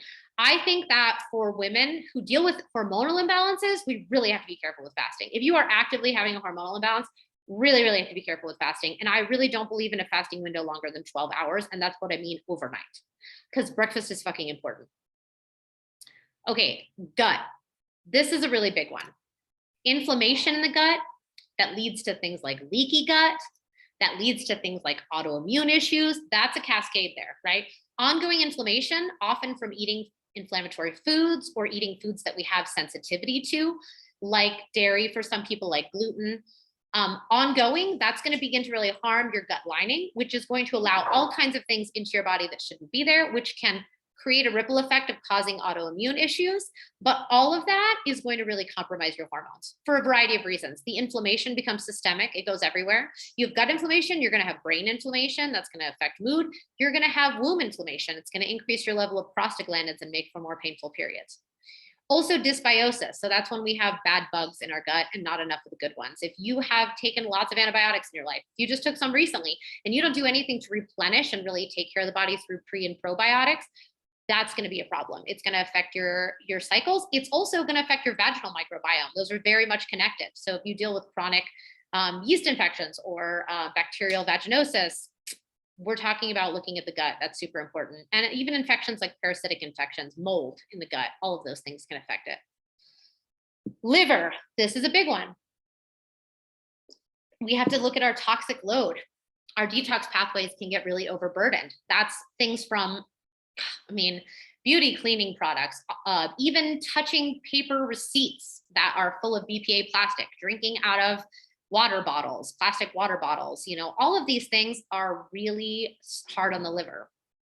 Also, pharmaceuticals. The liver has to break down whatever medical drugs you're taking. It has to break down the alcohol that you're drinking and whatever other weird endocrine disrupting chemicals are in your environment. But the liver is also the one that's breaking down the hormones. So, you know, once ovulation happens and you need your estrogen levels to come down as your progesterone levels rise so that you don't have gnarly symptoms, if at that point in time your liver is backed up because you had a couple nights out drinking really heavily, or, you know, you have just been using a lot of toxic beauty products, your liver will prioritize getting the toxic shit out first before it deals with breaking down your own hormones. So it's just going to keep recirculating it through your body, causing that imbalance.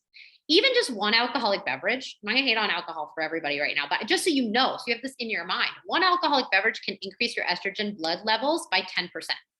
So when you have a binge night drinking and you drink several drinks, just know that estrogen is not going anywhere. It's going to recirculate through your body. And don't be surprised if when your period comes later that month and you get your report card back, it sucks. It's the truth. Nutrient deficiencies is another big one. And that comes mostly from poor diet or highly restrictive diets. You know, diets where people have cut out a lot of foods, vegan diets that are missing the main nutrients that they need. And then of course, we're all missing things like magnesium because of how crappy the quality of the soil is. And then cell damage, mitochondrial function. I'm not going to go into this one a lot, but basically oxidative damage. Everything that I just talked about as a root cause here also will contribute to oxidative stress on the body. And that can really harm our cycles and especially harm our fertility because it hurts our eggs. These are the most common hormonal imbalances that I see in my practice. So, and there's more, but high estrogen, low progesterone, high testosterone, high cortisol, and low thyroid. And I'm going to go through them right now. So this is high estrogen. These are the symptoms. This is like, if you're working with clients, this is the stuff you want to look at to get an idea about what might be going on. Breast tenderness, endometriosis, heavy periods, migraines, mood swings, extra short cycles, fibroids, bloating, common symptoms of high estrogen. Common causes, definitely synthetic birth control, definitely endocrine disrupting chemicals, unimpaired liver, a low fiber diet, being overweight, and then also dysbiosis and constipation because that can recirculate hormones in your body. And the potential risk is that long-term having high estrogen can cause hypothyroidism, cancer, and it can contribute to autoimmune diseases. I know I'm going really fast, but I'm realizing I don't have a lot of time and I don't know that we're going to get through everything. Hopefully some of you guys can stick with me a little bit if I go over. Okay, low estrogen. These are some, and also I just want to mention, I'm going to have the replay sent out and I'm going to put the slides up. So I'll send you access to that so you can come back and see all these slides. Take your time. Okay. You hear me like racing and talking really fast, but also because I want you to have this information to come back to and look at, right? Like you're not going to memorize all this just glancing at the slide for 3 seconds. Brain fog, depression, headaches, hot flashes, irritability, joint pain, low libido, sleep problems, no period or light period, vaginal dryness, regular recurrent UTIs, thinning hair. All of those are symptoms of low estrogen. I see this a lot more in young women than you'd think.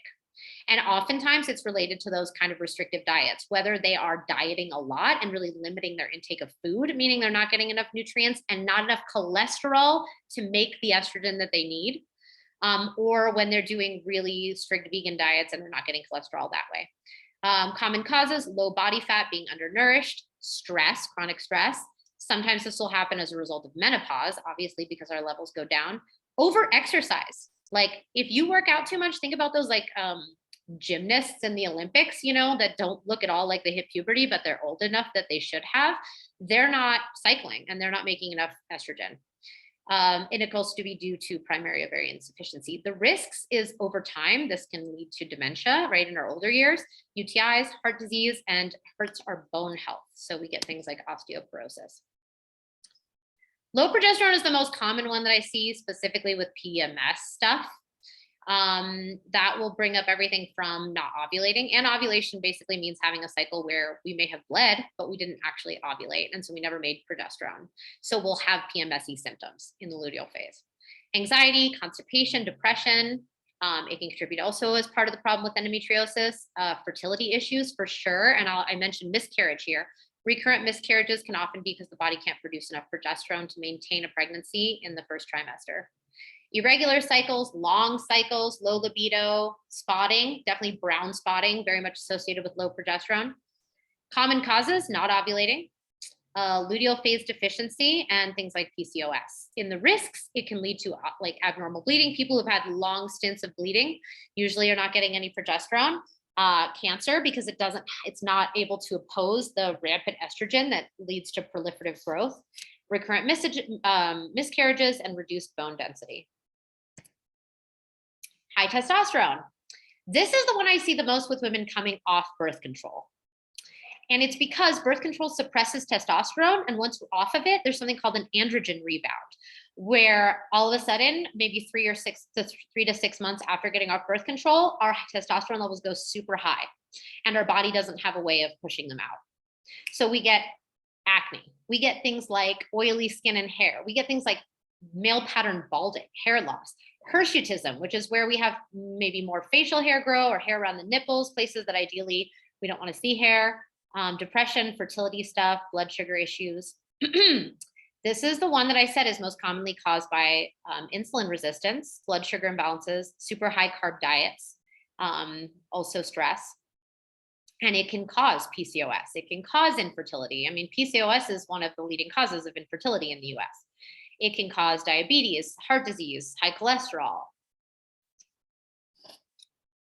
high cortisol. This is where we are dealing with stress and anxiety all the time. It can make us fat. It can give us sleep problems. It gives us cravings, usually for salt and sugar. It can make our periods go away completely or make them irregular. It can make it hard for us to get over illnesses. And its cause is pretty clear. It's caused by stress, chronic stress in the body. And like I said, that stress can be emotional, physical, and mental, and usually a combination of all of those. The potential risks, it can lead to bone loss, fatigue, high blood pressure, insulin resistance, hypothyroidism, and low libido, because no one feels like getting in the mood when you're stressed the fuck out. And then this is the last one. This is low thyroid. This is so common. There are so many women walking around with subclinical thyroid issues. You may have been tested by a doctor if they even agreed to testing you for your thyroid, and then told that it's normal. But I just think it's important to note that normal ranges when you're dealing with a conventional doctor are the ranges for most people. And most people are fucking unhealthy. Sad truth, right? So what you want is the testing that's going to find optimal ranges, because they're going to tell you that it's normal until it's not. And then you're actually clinically hypo or hyperthyroid, and then you need medication. But that's not preventative medicine. Preventative medicine is saying, okay, you're not in the optimal range. You're not in like the red zone, but it's not looking like it's going in a great direction. And unless we do something to address it, it's not going to get any better, right? So, and also you want to make sure when you're getting your thyroid tested, they're not just testing TSH, because that's not the only thing that you want to test to get your thyroid tested. It doesn't tell you very much about what your thyroid is actually doing. This is where you deal with cold hands and feet, constipation, depression, dry skin. You can actually have an enlarged thyroid, fatigue, joint pain, low libido, weight gain, thinning hair. It's caused often by autoimmunity, which can be related to gut stuff, to gut dysfunction. Medications can drive this. Iodine deficiency is a driver. Pregnancy, a lot of women struggle postpartum or even during pregnancy with thyroid issues. And honestly, our thyroid is incredibly sensitive to radiation and EMFs. I should also put on here water, fluoride, bromine, all the halogens in our water are really bad for our thyroid. Potential risks: depression, heart disease, infertility, miscarriage, pregnancy problems, obesity. Weed, great question. I don't know the answer to that. I'm not even 100% sure, like, does weed affect the thyroid? I don't know the answer to that. I'm curious. I don't know. I'm very curious though. I've never heard about the relationship between weed and thyroid. Okay, here are some common conditions and what's kind of going on. So PMS is considered a collection of symptoms, both physical and emotional, that happen during that luteal phase, and about half of women suffer worldwide. The difference between that and PMDD is PMDD is more of a severe mood disorder where the depression can be really, really bad and really affect somebody's life. These things are influenced by nutrient deficiencies, stress, gut and liver stuff, and blood sugar imbalances that drive up estrogen over progesterone or impede our ability to actually ovulate, so we don't make any progesterone. And this is also why it affects our mood, because it affects our neurotransmitters. So serotonin, dopamine, oxytocin, all of our feel-good neurotransmitters are deeply connected to this cycle of estrogen and progesterone, particularly of what's going on with estrogen. And so that's why we see so many mood issues related to PMS stuff. Okay, cramps. I definitely have some things I want to say about cramps.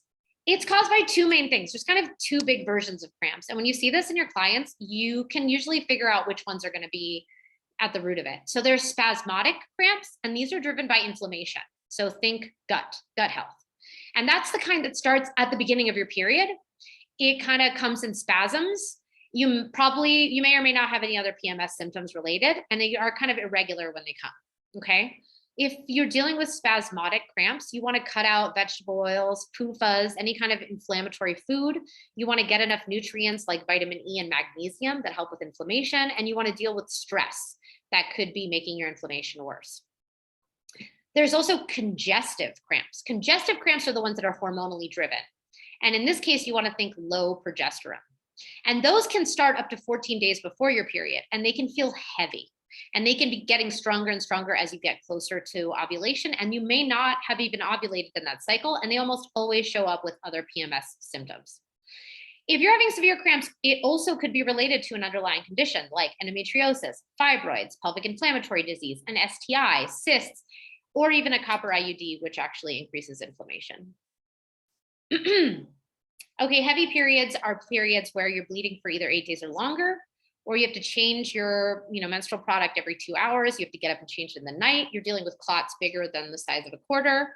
And interestingly enough, these can actually be normal in puberty and perimenopause when our cycles are still kind of changing, because we naturally will be making lower progesterone at that time.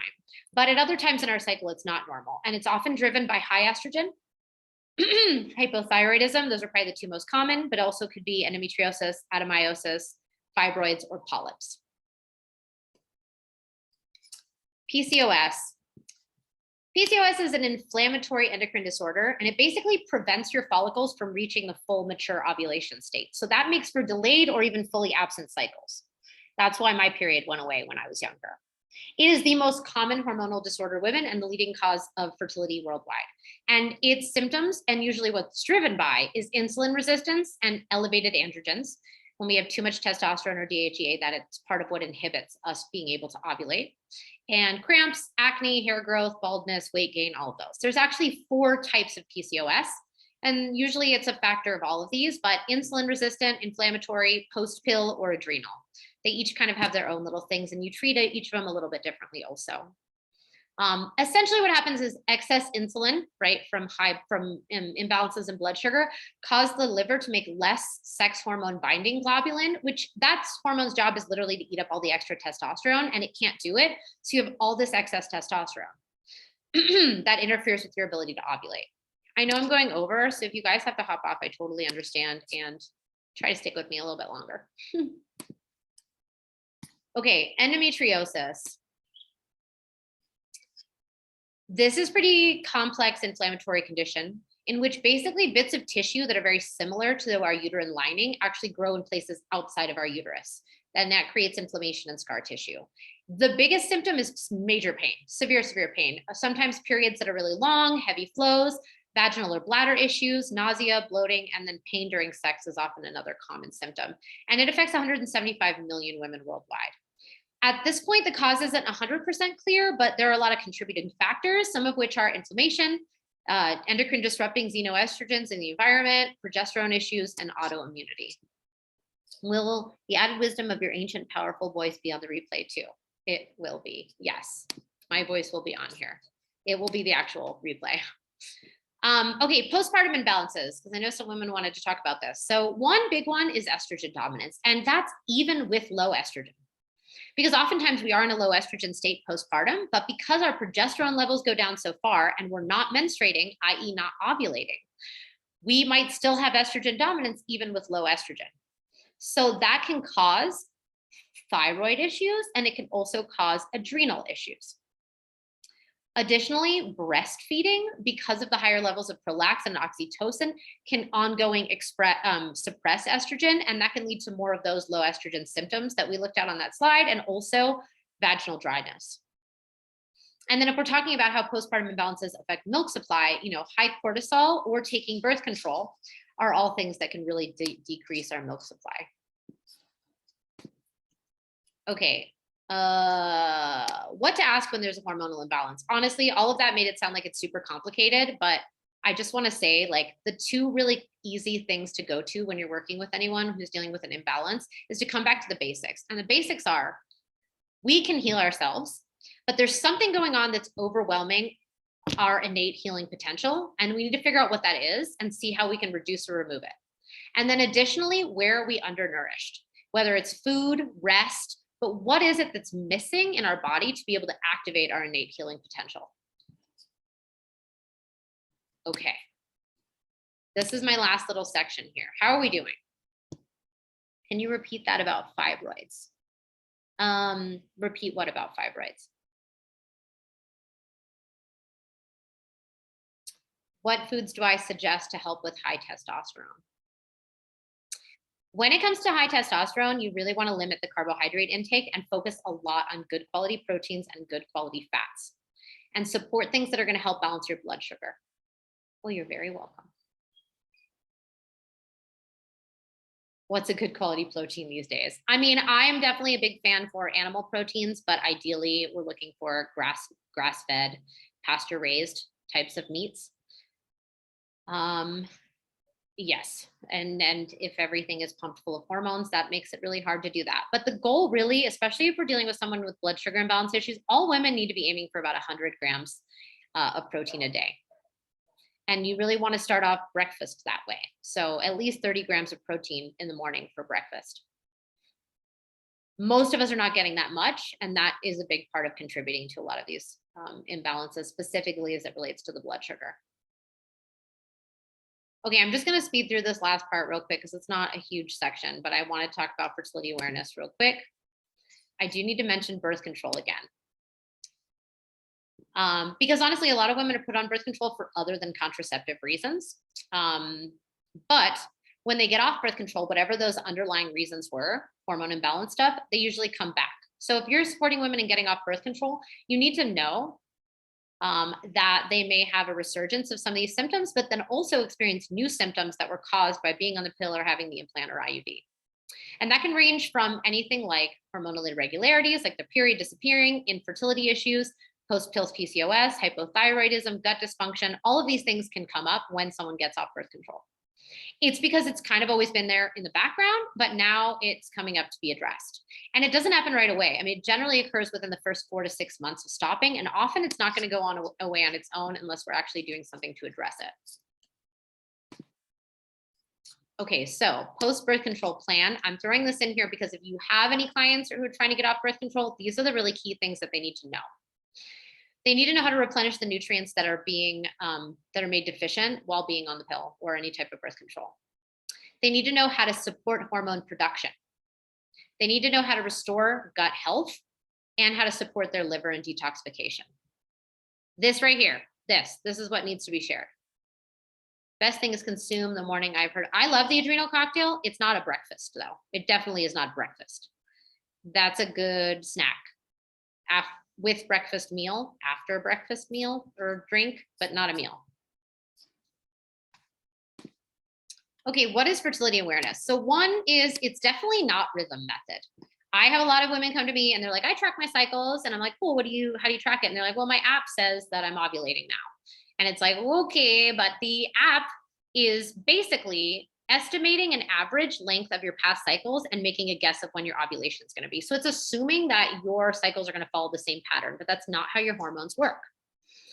So what I'm referring to here is a system of being aware of where you are in your cycle and knowing how to identify signs of fertility and signs of non-fertility.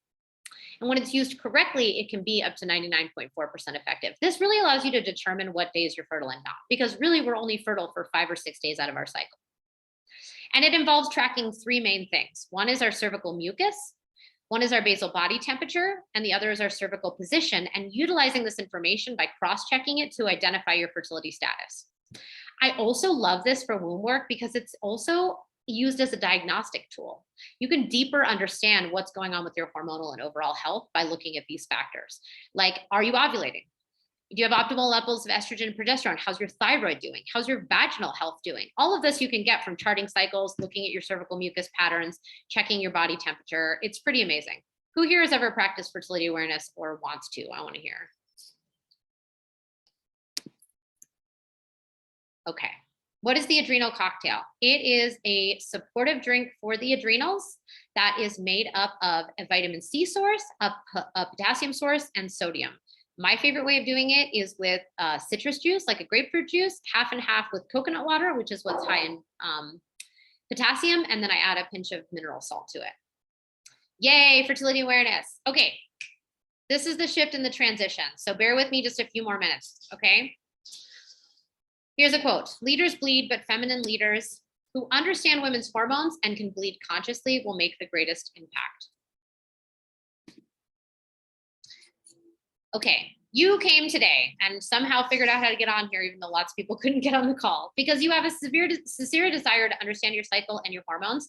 So obviously you can personally heal and reclaim your own body sovereignty, but also because you have a desire to help other women to heal, embrace their wild womanhood, and not have to rely on a shitty, broken medical system over here. You may also want to grow your impact in the world of women's wellness, birth work, sexuality, or feminine spirituality.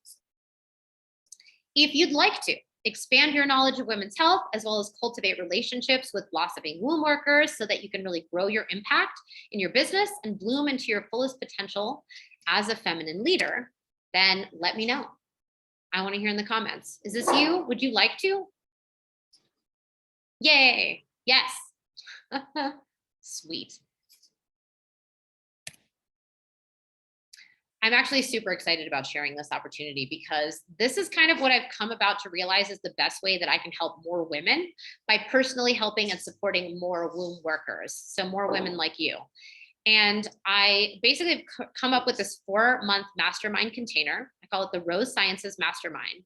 And what's really magical about it is that it's a very select, intimate container. There's only going to be 6 to 8 women total, which literally means that each woman is going to have more access to one another, all the mastermind members, as well as to me. And the real cherry on top is that in it being that kind of exclusive, you get as much individualized attention and one-on-one support as like a high ticket coaching program, but without the like expensive price tag. And at the same time, you get to walk away with a community of like-minded women who can support you and whom you can collaborate with as you grow your practice. So there's many women in the women's wellness industry and probably amazing people doing awesome things. But what I feel like I'm really good at and what I have to offer is that I know that I'm really good at supporting other feminine leaders with expanding their knowledge because of the years of experience that I have in doing this work. And not just that, but when you have expanded knowledge, one, it can help you overcome imposter syndrome, but at the same time, it can grow your impact and up-level the value of the offerings that you have to share so that you can make big differences in the lives of your clients, and then also making your own life better because it'll help give you the confidence, the education, and the mentorship to scale your womb wellness business. So if you're interested in this, I'm going to let you know what to do next. I've created an application if you're interested in joining the mastermind, and I'm going to copy and paste that into the chat box for everyone right here. Boom. This is what it's going to look like if you go over to the application form. There's just a few questions for you to answer to see if the mastermind is going to be a good fit for you. Like I said, it's going to be really intimate and super exclusive as a group. I may do it again in the future. I don't even know. It may never happen again. I'm not really sure right now. Once you submit, I'll send a follow-up email, but the application deadline is May 1st. So it would come after that. If you're interested, if you have any friends that you think would be interested and would be good in this group, feel free to send them the link as well. I'm just going to walk you through one more thing. The link never appeared in the chat box. Oh, post to panelists. Thank you to everyone. Good call. Thank you for that. I had it sent to the wrong place. Okay, it should be there right now. So this is the application to join the mastermind. I'm just going to take a minute to make a new share so that you can see. Oh my God, I have so many things open. Let's see if this works right now.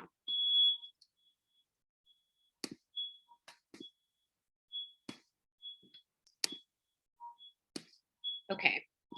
Do you see the new page that has just come up right now that says Rose Sciences Mastermind? No, the beeping is a truck that's happening outside right now. Whoop. Let me just shut the door super fast. I don't know how much that's going to make a difference, but hopefully it's not super annoying.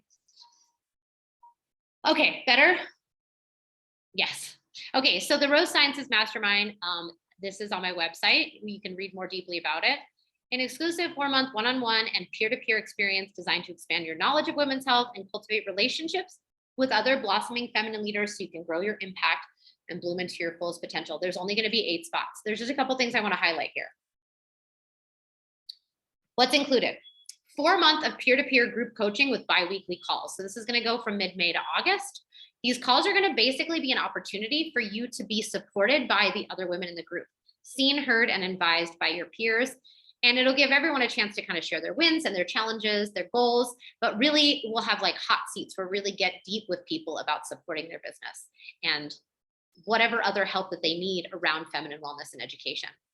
You'll also have 4 one-on-one calls with me, so 1 monthly. And this is where we'd outline your unique goals and provide a very individualized advanced education on whatever topics of interest really are important for you in your work. So be that hormonal literacy, identifying imbalances, preparing clients for transitioning off birth control, how to teach fertility awareness methods, all of that. And just each of those in themselves tend to be really expensive trainings if you were going to do each of those individually.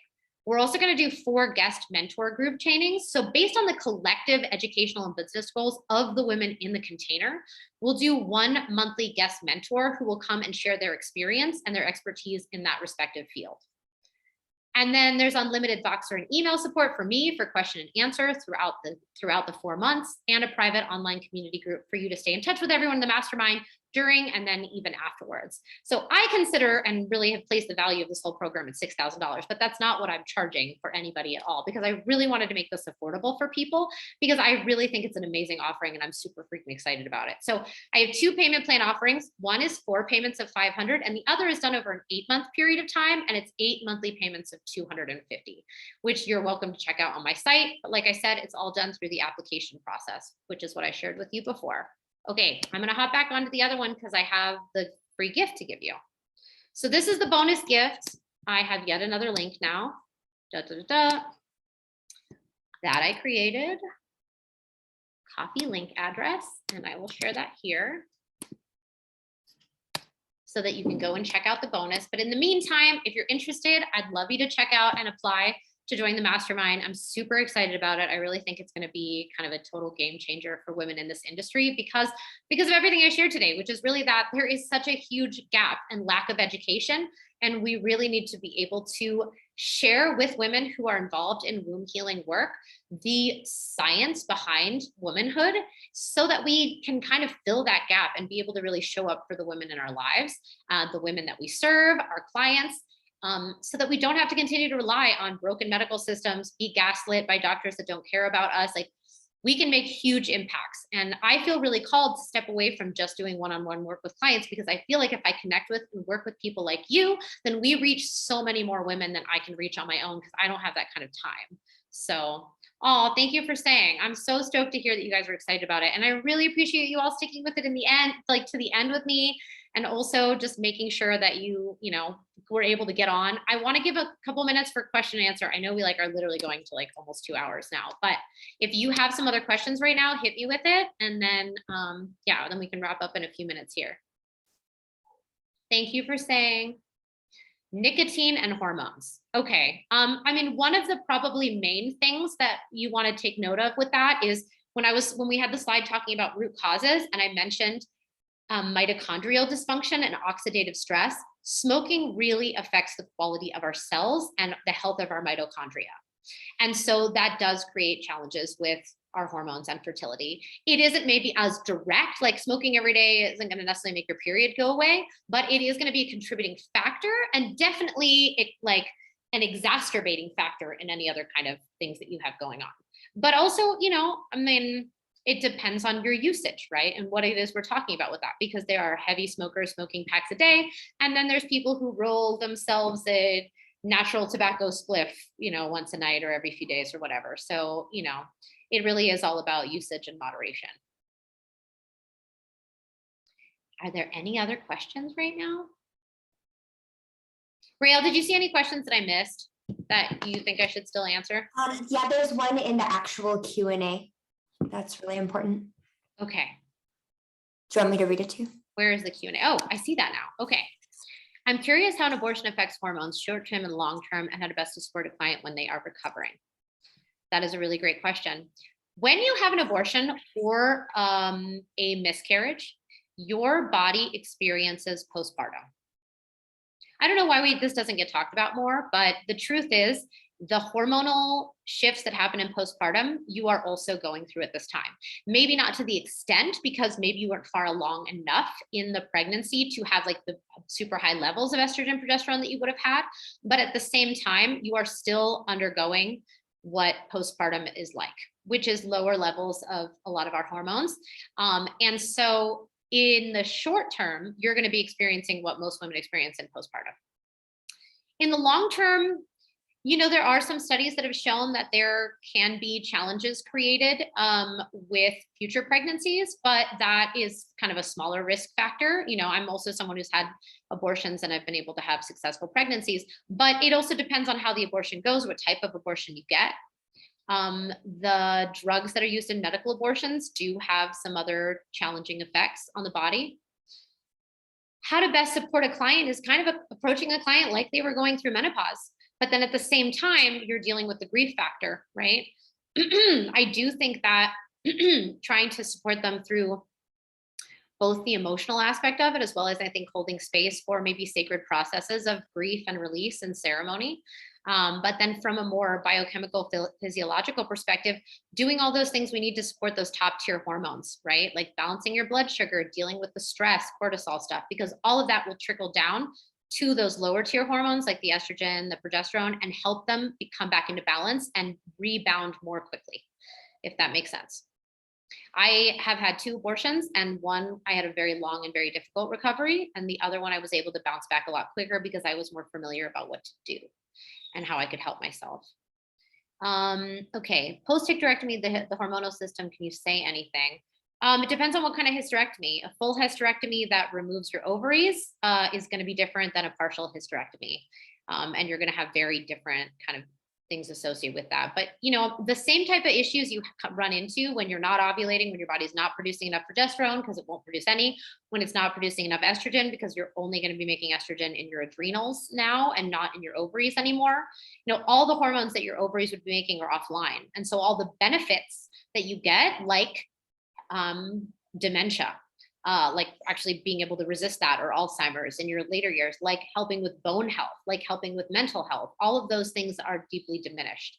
You know, I really think hysterectomies are a super, super, super last resort. I just had a client who is older and literally already in the process of menopause, but her doctors told her to stay on birth control, which, you know, was causing all kinds of issues for her. And they were telling her she had to have a hysterectomy. And I worked with her. We got her off birth control and she literally has no problem. It like went from this is dire and you're going to have a hysterectomy to like she canceled her appointment and like everything's good. Like that's fucking mind blowing to me that they would even suggest that. But, you know, surgery makes money. So, can you repeat the fact about alcohol? One drink can increase blood estrogen levels up to 10%. So you have 5 drinks, we're talking about a 50% increase in your blood of active. So here's what happens. Your liver is breaking down alcohol so that it can be metabolized in the body. And it also is supposed to be breaking down your hormones. And so it's going to have to prioritize one or the other. And it's going to prioritize the toxic stuff that comes in that's not made by your own body. And so it just says, okay, estrogen, sit on the back burner. I got to deal with the alcohol right now. And it just starts to recirculate back through your blood when it would have been getting packaged up and stored and ready for elimination in your liver. You're welcome. Yeah, I mean, this is why when it comes to working with clients, you know, it's hard, right? You can't make someone do anything, which is why, you know, when you're working with clients, I know for me, you know, having the barrier of someone willing to pay money to work with me means that they're serious enough that they're going to hopefully actually show up for themselves and do the practices, to do the protocols that you're recommending. Which is why I think it's hard to give a lot of information out for free for people, because they may not be at the stage of change where they're actually ready to implement these things. But when they really are, then they're going to put their money where their mouth is and they're going to really show up for themselves. Is there a relationship between certain hormone and hunger cues? Yeah, definitely. When you have high cortisol levels, your stress hormone, oftentimes we're really craving salt because we need more sodium. We can also be craving a lot of sweet, but cravings for salt, oftentimes related to the adrenals struggling. Our adrenals really need salt, and that goes back to the adrenal tonic and the importance of having enough minerals. Minerals are so key. I mean, that's like a whole other webinar. Can adrenal fatigue show up as symptoms months later after what? After birth, after postpartum, after abortion? I mean, yes, it can, absolutely. Adrenal fatigue is essentially HPA dysregulation. So if you're going from a state of having high cortisol and high stress for a very long period of time, eventually your body cannot keep up with the output of that. And so you're going to start having really low levels of cortisol. And that's because the body just can't make enough. And so that's what adrenal fatigue feels like. And what that is experienced like is like, I literally can't get out of bed in the morning unless I drink coffee because my body just doesn't want to do it. It was endometriosis related that she needed the hysterectomy. Okay, I think that's all the questions. I'm really glad that you all joined me today. Thanks so much for being here and sticking through it to the end. I hope you enjoy this bonus. I hope you apply for the mastermind if you feel like it's the right thing for you. I hope you watch the replay because I know it was a lot of information and I talk really fast sometimes. I still didn't make it in enough time. So yeah, I just want to thank you all for coming and I'm really grateful. And yeah, we're going to come to a close now. You're so welcome. My absolute pleasure. I love doing this. It is really the important work. It's the important work. And you probably feel the same way too, if you're here. So we have to keep following our calling and we need to keep supporting our sisters. Okay, everyone. Thanks for tuning in.